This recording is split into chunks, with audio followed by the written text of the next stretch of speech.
Bonjour, aujourd'hui nous allons faire la chronique d'un livre et de 2 BD.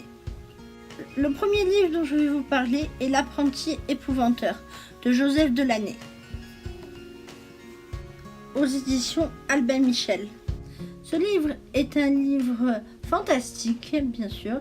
C'est l'histoire de Tom qui a 13 ans et dont les parents veulent... Enfin, c'est un 7e fils de 7e fils et les parents veulent qu'il devienne un épouvanteur. Donc il va suivre une formation pour devenir épouvanteur.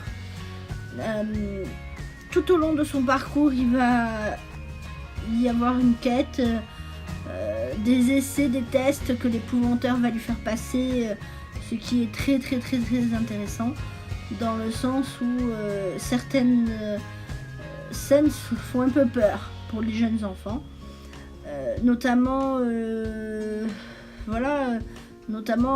au début du livre, mais cette peur revient aussi à la fin du livre, voilà, je vous le dis. Donc on suit tout son parcours pour sa formation pour devenir épouvanteur. Il s'appelle Tom et voilà, il habite avec son père et son frère aîné qui est marié, voilà. La couverture représente l'épouvanteur, bien sûr. Et au début de chaque chapitre, il y a un dessin qui indique un peu le thème du chapitre, de quoi ça va parler, du moins. Le résumé derrière m'a donné envie de lire ce livre. J'ai trouvé ça intriguant et en même temps passionnant, parce que ça fait peur, et c'est vrai que si on vous lisez ça la nuit, ça peut faire un peu peur. Pour les jeunes enfants, évidemment, et ça m'a fait un peu peur, certaines scènes m'ont fait un peu peur. Je me suis dit, ça y est, c'est la fin, il va mourir. Donc, dans l'ensemble, L'apprenti épouvanteur des éditions Albin Michel de Joseph Delaney a été une très bonne lecture, passionnante, vraiment qui fait un peu peur, et je le conseillerais à tout le monde. Ensuite, je vais vous parler d'une BD Dad de Nob aux éditions Dupuis. Voilà, le tome 1. Alors, Dad a été une BD très amusante pour moi. Et en fait, c'est l'histoire d'un père qui élève seul ses 4 filles. Panda, Roxane, Ondine et bébé Rénis. Là, le plan est fait. Et en fait, la BD, c'est des situations comiques, amusantes, de la vie quotidienne de ce père qui élève seul ses 4 filles. Exemple, quand il se remet au sport, ou quand il se remet à faire quand il se remet à faire du sport, à la fin il a mal, hop, voilà.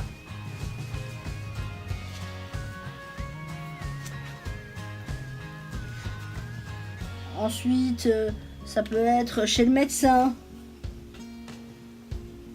voilà. Chez le médecin, rendez-vous chez le médecin. Alors, dans l'ensemble, ce livre est très marrant.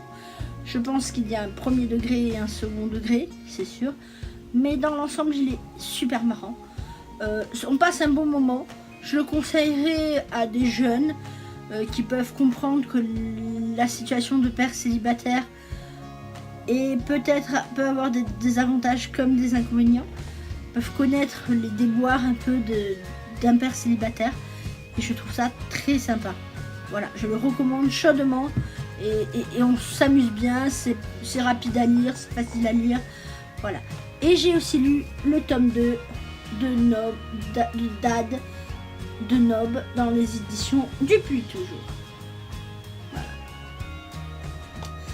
Le tome 2 est aussi marrant, mais il parle plus d'un thème spécifique que l'on voit en couverture, c'est-à-dire il y a toujours ce fil rouge avec le journal de l'une de ses filles, Ondine, qu'il essaie absolument de lire. Voilà, c'est ce fil conducteur tout au long de la BD 2. Évidemment, la première BD a posé les jalons. La deuxième, il faut bien quand même qu'il y ait un peu un fil conducteur et autre chose que la première BD. Bon, ensuite, je vais vous parler de ma lecture en cours qui est Marqué aux éditions Pocket Jeunesse et de Alice Broadway. Alors, Marqué, comme je l'ai dit précédemment, c'est un livre intéressant. Par contre, j'ai du mal, je l'ai entamé jusqu'ici, à peu près. Voilà, j'ai fait ça. Il est difficile à lire, j'ai pas trop le temps en ce moment. J'ai plein de choses à faire, mais il est très intéressant. Je trouve que on est dans un autre univers, c'est différent. C'est pas ce que j'ai l'habitude de lire, mais je vais essayer d'aller jusqu'au bout pour me prouver que je peux aller jusqu'au bout de ce livre. Je vous en ferai une chronique les fois suivantes et j'essaierai de prendre un autre livre. Merci beaucoup de m'avoir écouté et puis bonne continuation à tous.